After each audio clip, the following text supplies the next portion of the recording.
আর্থিক দিক দিয়ে ধারের বিষয়ে একটা গুরুত্বপূর্ণ কথা বলি।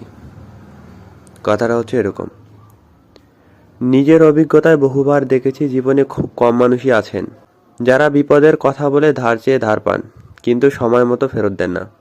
যারা ধার নিয়ে সময় মতো ফেরত দেন না তাদের একান্ত ব্যক্তিগত সমস্যা থাকতেই পারে, কিন্তু সময় মতো ধার ফেরত না দেওয়ার অর্থই হলো কথা দিয়ে কথা না রাখা। সেই সাথে আগামীতে পুনরায় সত্যিকার অর্থে অর্থ ধারের প্রয়োজন পড়লে ধার পাওয়ার সম্ভাবনা বহুগুণ কমিয়ে দেওয়া।